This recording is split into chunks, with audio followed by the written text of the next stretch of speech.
Hello everyone, welcome to another new video of top 500 MCQ of the Indian Penal Code 1860.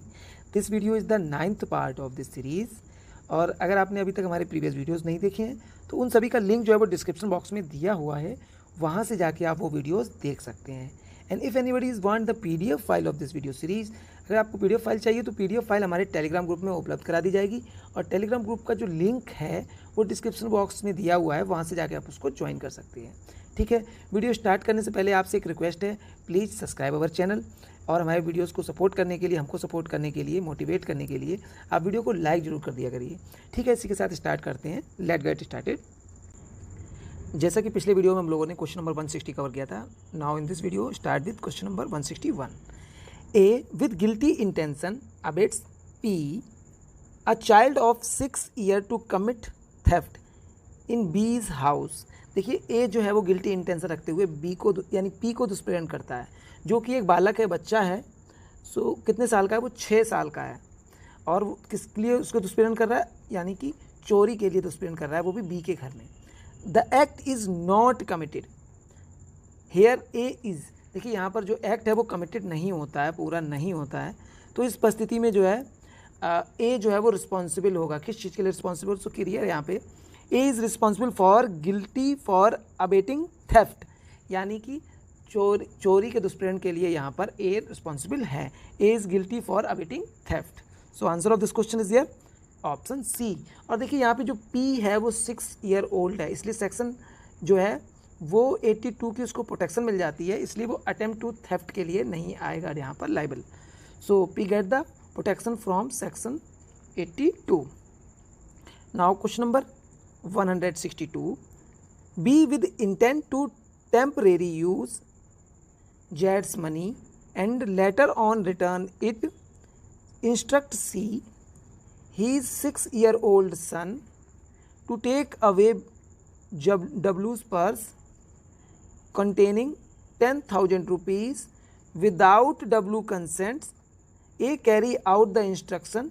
The criminal liability in this case is. देखिए, यहाँ पर B जो है वो जो है W के पैसे को इस आशय से लेना चाहता है कि वो उसे रिटर्न कर देगा कुछ समय में, और वो अपने बेटे यानी जो 6 साल से कम उम्र का है, 6 साल का है या फिर, तो उससे कहता है कि आप W का पर्स लेके आ जाइए. और जो उसका बेटा C है वो W का पर्स लेके आ जाता है B के इंस्ट्रक्शन के अकॉर्डिंग. तो यहाँ पर क्रिमिनल लायबिलिटी क्या होगी? सो क्लियर है, यहाँ पे जो W है वो 6 साल से कम उम्र का बालक है, तो उसकी क्रिमिनल लायबिलिटी नहीं होगी. सेक्शन जो है 82 में उसको प्रोटेक्शन मिल जाती है, जबकि B यहाँ पर लाइबल होगा. तो ठीक है, आंसर देख लेते हैं. सो आंसर हो जाएगा यहाँ पर option D. B is guilty for abetment of theft and C is not guilty of any offence. Answer यार ऑप्शन डी, यानी जो B है वो दुष्प्रेरण, चोरी के दुष्प्रेरण के लिए दायी होगा और C किसी भी अपराध के लिए यहाँ पर दोषी नहीं है. Now question number 163. X an Indian abets Y an American citizen on telephone from Ajmer to murder P, an American citizen in America, under what section of IPC Z is guilty of abatement. देखिए, सबसे पहले X जो है वो एक Indian citizen है और वो Y एक अमेरिकन सिटीजन है. उसको क्या कर रहा है? अबेट कर रहा है. किस पे कर रहा है? फ़ोन से. और कहाँ से कर रहा है? अजमेर ज़िले से, जो कि राजस्थान में पड़ता है. क्या किस लिए अवेट कर रहा है? कि मर्डर करने के लिए, पी के मर्डर के लिए. और पी जो है वो भी अमेरिका में है और अमेरिकन सिटीजन है. सो अंडर दिस, यानी कि किस सेक्शन के तहत यहाँ पर वो रिस्पॉन्सिबल होगा? सो क्लियर है, यहाँ पर वो रिस्पॉन्सिबल होगा सेक्शन 108A के लिए. ठीक है, so answer of this question is here option C. अब सेक्शन 108A क्या कहता है? Section 108 is describe that the abetment in India of offence outside India, यानी कि जो दुष्प्रेरण है वो भारत से किया गया है, जिसका अपराध, जो अपराध कारित करना है वो भारत से बाहर करने के लिए. ठीक है, so answer of this question is here option C. Now question number 164. A in India instigate B a foreigner in Pakistan to commit a murder in Pakistan, B commit murder. In this case, same उसी type का ये question है. So in this case A is guilty of abetting murder. So answer here option A. और कुछ section तो आपको मालूम ही हो गया है, क्लियर है, section 108A. Now question number 165. Which of the following is are true in the context of abetment? A says to B I in, देखिए यहाँ बहुत ही इंपॉर्टेंट क्वेश्चन है, इसको बहुत ध्यान से देखिएगा। A says to B I intend to kill C, B says do as you like, A kill C, B is guilty of. देखिए यहाँ पर जो है दो व्यक्ति बैठे हुए हैं, एक व्यक्ति है जिसका नाम ए और दूसरा बी है। ए बी से कहता है कि मेरा आशा है कि मैं सी को मार दूं, ए ये बात कहता है, और बी कहता है जैसा आपको पसंद हो, जैसा आपकी मर्जी, और ए क्या करता है, वो सी को मार देता है। तो यहाँ पर बी गिल्टी होगा। सो बी गिल्टी किस चीज़ के लिए होगा? बी किसी भी अपराध के लिए यहाँ पर गिल्टी नहीं है, जिसमें जो ऑप्शन दिया है अबेटमेंट, इंस्टिगेशन और अबेटमेंट टू मर्डर, तो इनमें किसी के लिए भी बी दायी नहीं है, क्योंकि बी ने यहाँ पर मर्डर नहीं किया है, ना उसने ए को इंस्टिगेट किया था। So answer of this question is here option D, none of the above. Question number 166, which of the following is in essential of an offence under section 114 of Indian Penal Code? So first of all, section 114 related to the abater present when, so abater present when offense is committed, यानी अवेटर जो है वो उस समय यानी मौका वारदात पे जहाँ पर घटना हो रही है वहाँ पर मौजूद है, जहाँ अपराध कारित किया जा रहा है, तो इसी चीज़ के बारे में कहता है सेक्शन 114।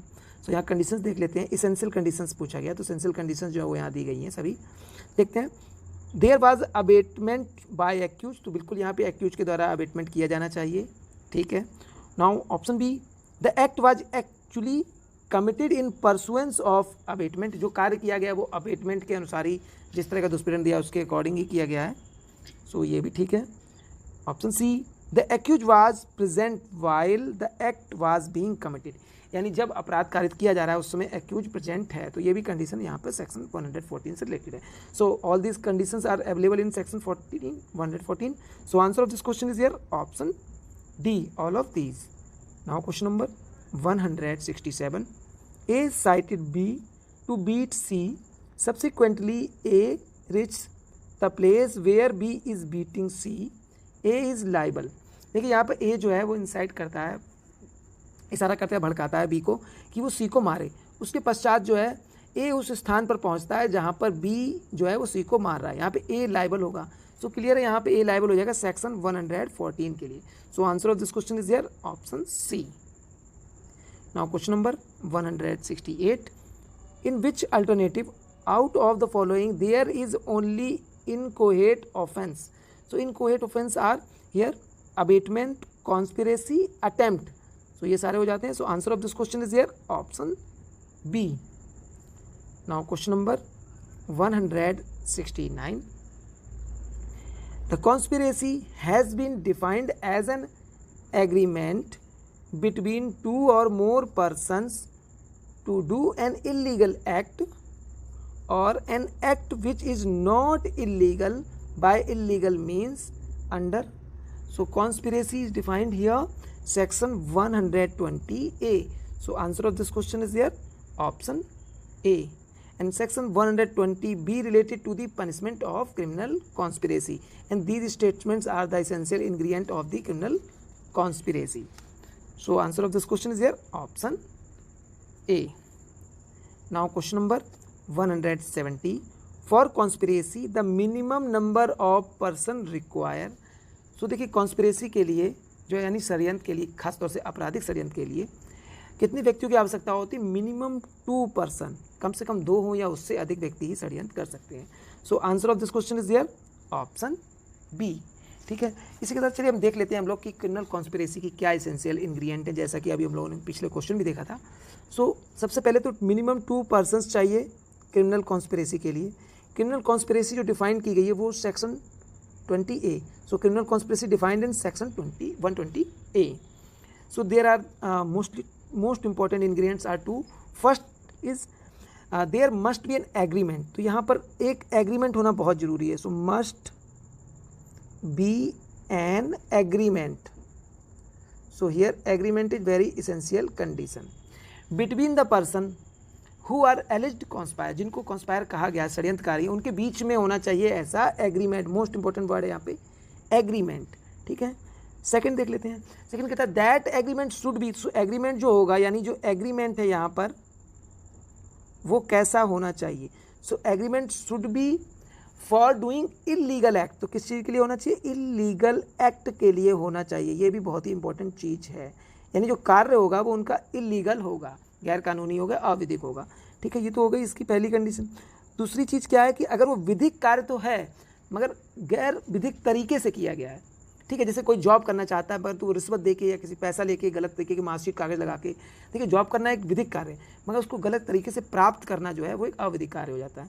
तो ठीक है, तो यहाँ पर पहला तो इलीगल एक्ट हो गया, जैसे माइनिंग करना है इलीगल तौर से, और इस तरीके से जुआ खेलना और कई चीज़ें होती हैं, नशे की दवाइयाँ बेचना, ये सब इलीगल एक्ट है, तो इस तरह कार्य करना गैर कानूनी।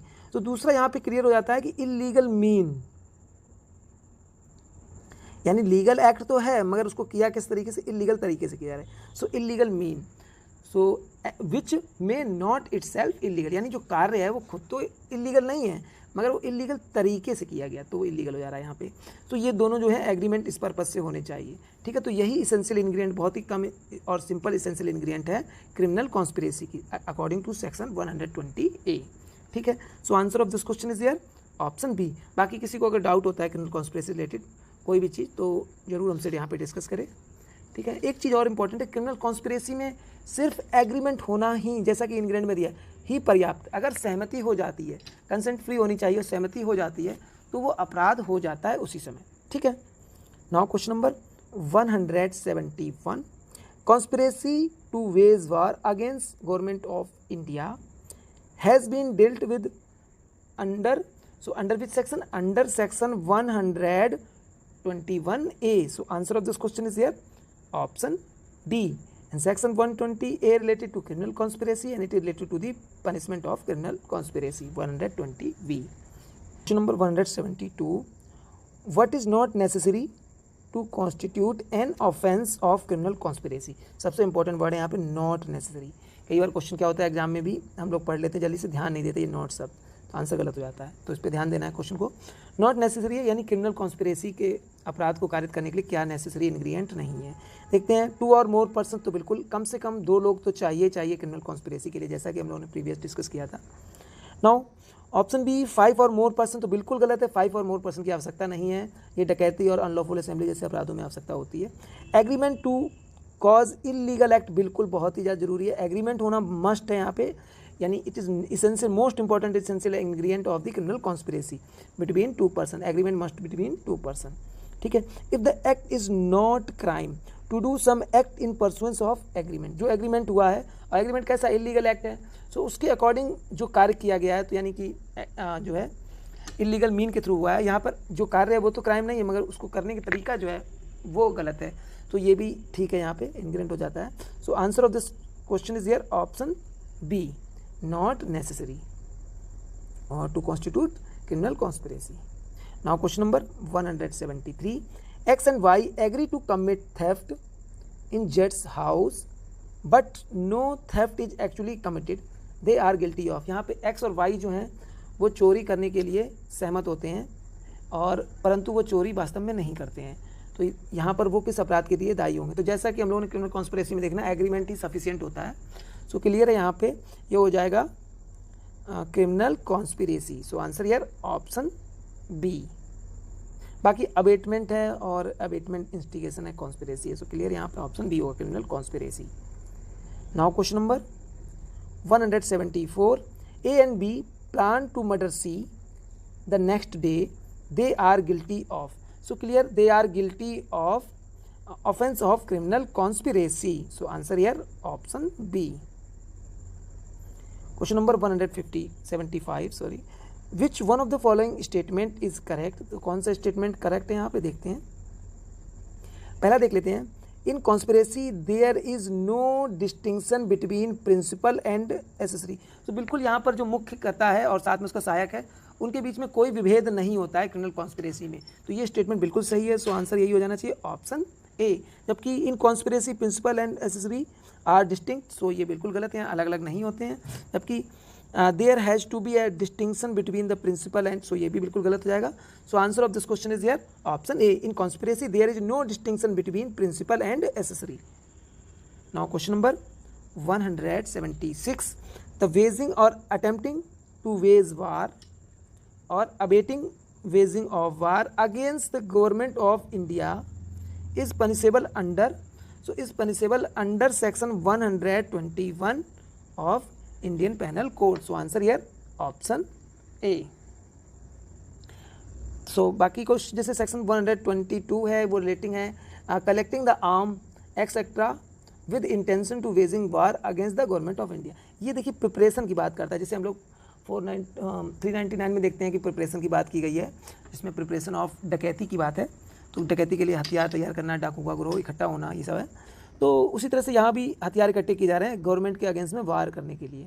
तो प्रिपरेशन है यहाँ पे, इसलिए ये महत्वपूर्ण है, इसलिए डिस्कस करती है 122। बाकी 132 और यहाँ पे 124 से ज़्यादा रिलेवेंसी नहीं है। Now question number 177, which section of Indian panel code 1860 defines sedition. बहुत ही महत्वपूर्ण क्वेश्चन है ये, और आजकल इस पर थोड़ा सा वाद विवाद भी चल रहा है, क्योंकि पार्लियामेंट में भी मैटर पहुंच गया इस एक्ट को हटाने के लिए, क्योंकि अंग्रेजों द्वारा लाया गया एक्ट था। कब लाया था ये सेक्शन? तो ये सेक्शन आया था 1970 में, और फर्स्ट अमेंडमेंट के थ्रू इंडियन पैनल कोड में ऐड किया गया था, जिसमें कि जो भी स्वतंत्रता सेनानी होते थे या कोई भी लोग होते जो अंग्रेज सरकार के विरुद्ध कुछ भी बोलते थे, तो इसी एक्ट के तहत उनको जेल में बंद कर दिया जाता था, उनको सजा दिया था। और ये सेक्शन जोड़ा कहाँ गया था? ये सेक्शन जोड़ा गया था सेक्शन 124A में आईपीसी के। सो आंसर हो जाएगा ऑप्शन डी। ठीक है, नाउ क्वेश्चन नंबर 178। अच्छा चलिए इससे पहले हम लोग सेडिशन को थोड़ा डिस्कस कर लेते हैं, क्योंकि बहुत ही इंपॉर्टेंट है ये पॉइंट, और सुप्रीम कोर्ट ने भी अब रिकमेंडेशन कर दी है कि सेडिशन को अब जो है आईपीसी से रिमूव कर दिया जाए। तो देखिए इसके जो एसेंशियल इंग्रेडिएंट हैं वो दो हैं। सबसे पहले तो पहली चीज़ तो कहता है कि ब्रिंगिंग और अटेम्प्टिंग, तो क्या करने की बात करता है? ब्रिंगिंग करने की, ठीक है। और क्या करना चाहता है? अटेम्प्ट करना चाह रहे हैं, प्रयास कर रहे हैं। किस चीज़ का प्रयास हो रहा है? To bring into the hatred, यानी क्या प्रयास कर रहे हैं ये? नफरत फैलाने के लिए, हेट्रेड। और क्या करना चाहते हैं? कंटेम्प्ट करना चाह रहे हैं, कंटेम्प्ट हो रहा है यहाँ पे। और क्या करते हैं? एक्साइटिंग और attempting to excite the disaffection, this is very important word, यानी डिसअफेक्शन लेके आना चाहते हैं जनता में, किसके विरुद्ध? सरकार के विरुद्ध, जो गवर्निंग पार्टी ये सरकार है, towards the government of India. So clear है यहाँ पे, bringing and attempting to bring into hatred, contempt, exciting और attempting to excite the disaffection towards the government of India, यानी सरकार के विरुद्ध डिसअफेक्शन लेना चाहते हैं, सरकार के विरुद्ध जनता को भड़काकर उसके विरोध में लाना चाहते हैं। ठीक है, तो वो चीज़ हो जाएगी। सेकंड क्या रहता है? सेकंड है सच एक्ट और अटेम्प्ट में बी डन, ऐसा जो कार्य है वो किया जा सकता है बाय, किसके द्वारा किया जाएगा? बाय वर्ड, शब्दों के द्वारा किया जा रहा है। लोगों के कुछ ऐसी पत्रिका में लिख रहे हैं सरकार के विरुद्ध, या इस तरीके से जैसा कि सरकार यूज करती है मीडिया के अगेंस्ट में भी। आइदर बाय वर्ड है जो स्पोकन हो सकता है, वर्ड कैसे हुआ है? बोला गया है, या क्या किया गया? और रिटन, या तो फिर बोल के हुआ है, या रिटन जैसा प्रिंट मीडिया है, या फिर मास मीडिया है। ठीक है, तो पहली चीज़ बाय वर्ड हो जाएगा, जो स्पोकन हो सकता है और रिटन हो सकता है। दूसरा चीज़ होता है बाय साइन, यानी कि चित्रों द्वारा या किसी मार्क के द्वारा दिखाया जा सकता है। ठीक है, और तीसरा जो अगर हम देखें तो तीसरा पॉइंट बहुत ही इंपॉर्टेंट है आज के समय के लिए, विजुअल होना चाहिए, यानी विजुअल रिप्रेजेंटेशन की बात यहाँ पर, विजुअल रिप्रेजेंटेशन जो है, विजुअल रिप्रेजेंटेशन यहाँ पर की गई है। सो विजुअल रिप्रेजेंटेशन में क्या हो जाता है कि दिखा के, जैसे मीडिया में कोई ऐसा वीडियो वायरल कर दिया, यूट्यूब पे है, फेसबुक पे, इस तरीके से सरकार के विरुद्ध, तो ऐसे में सरकार सेडिशन का एक्ट उनके अगेंस्ट में ला सकती है। तो ठीक है, क्लियर है यहाँ पे कि ब्रिंगिंग और अटेम्प्टिंग हेट्रेड, कंटेम्प्ट, और क्या लेके आना चाहती है? Exciting, attempting to excite disaffection against the government of India. और कैसे लेके आएंगे? बाय वर्ड लेके आएंगे, स्पोकन और रिटन हो सकते हैं, बाय सिंबल लेके आ सकते हैं, और विजुअल रिप्रेजेंटेशन के थ्रू भी कर सकते हैं। सो ये चीज़ें जो है इन एसेंशियल इंग्रेडिएंट हो जाते हैं सेडिशन के सेक्शन 124A में। ठीक है, और कब लेके आया गया था ये? 1870 में, फर्स्ट अमेंडमेंट था ये। ठीक है, कई बार इंटरव्यू में भी पूछा गया ये question. Now question number 178, which of the following is neither an offence against the person nor against property. तो इसमें देखिए कौन सा अपराध है जो ना तो किसी व्यक्ति ना किसी संपत्ति के विरुद्ध है। सो क्लियर है यहाँ पे, सेडिशन ऐसा अपराध है जो राज्य के विरुद्ध अपराध है। सो आंसर यार ऑप्शन बी। जबकि चीटिंग जो है वो एक व्यक्ति के अगेंस्ट में है, रोबरी और मर्डर जो है ये क्या है कि सीधा सीधा जो है व्यक्ति के विरुद्ध है, और रोबरी जो है वो भी जो है संपत्ति के विरुद्ध है। ठीक है। Now question number 179, which one of the following is an essential ingredient of sedition. So first देखते हैं यहाँ पे dishonest intention, option B mala fide intention, option C देखिए word spoken must be capable of exciting disaffection, most important word disaffection towards the government. तो बिल्कुल जैसा कि हम लोगों ने इसेंशियल इंग्रेडिएंट में देखा था, सो ये मोस्ट एप्रोप्रिएट आंसर है। Word spoken must cause the public disorder by act of violence. So clear है, यहाँ पे आंसर हो जाएगा option C. Question number 179, is sent through the post office a packet containing sedition publication with a covering letter requesting the addressee to circulate it to other. It was intercepted and never reached the addressee A. देखिए A ने क्या किया, एक packet भेजा जिसमें ऐसा material था जो कि सरकार के विरुद्ध जनता को उकसाने के लिए और उसकी प्रतिष्ठा को खराब करने के लिए भेजा गया था। ठीक है। और ऐसा पैकेट जो है जो भेजा गया था वो कहा गया था इसको सर्कुलेट कर दीजिए पब्लिक में, परंतु जो यहाँ पर उसको वहाँ पर सर्कुलेट करने से पहले ही छापा मार के पकड़ लिया गया और वो सर्कुलेट नहीं हो पाया, एड्रेसी के पास नहीं पहुंच पाया जिसको भेजना था। तो इस प्रयास में ये कौन सा अपराध हो जाएगा। सो देखिए क्लियर है यहाँ पर A is guilty of attempt to commit sedition. देखिए यहाँ पर सेडिशन कंप्लीट नहीं हुआ क्योंकि जो उसको स्प्रेड करना था हेट्रेड यहाँ पर और डिसअफेक्शन टूवर्ड द सरकार अगेंस्ट द गवर्नमेंट और सरकार के विरुद्ध लाना था, वो उसमें सफल नहीं हो पाया। सो इसीलिए यहाँ पर जो ऑफेंस हुआ है वो हुआ है attempt to commit sedition. So answer यार ऑप्शन डी। इसी के साथ इस वीडियो को हम लोग समाप्त करते हैं। नेक्स्ट वीडियो में हम लोग अगले 20 क्वेश्चंस को कवर करेंगे। वीडियो को अच्छा लगा है तो वीडियो लाइक कर दीजिए। अगर आपने अभी तक हमारे चैनल को सब्सक्राइब नहीं किया, चैनल सब्सक्राइब कर लीजिए। आप सभी का चैनल है, जितना भी आप इसको सब्सक्राइब करेंगे, वीडियोस को लाइक करेंगे, उतना ही ज़्यादा हमको प्रमोशन मिलेगा, मोटिवेशन मिलेगा और अच्छे अच्छे टॉपिक्स पे हम लोग जो है वीडियो बनाएंगे। Thank you for watching Indian judicial service.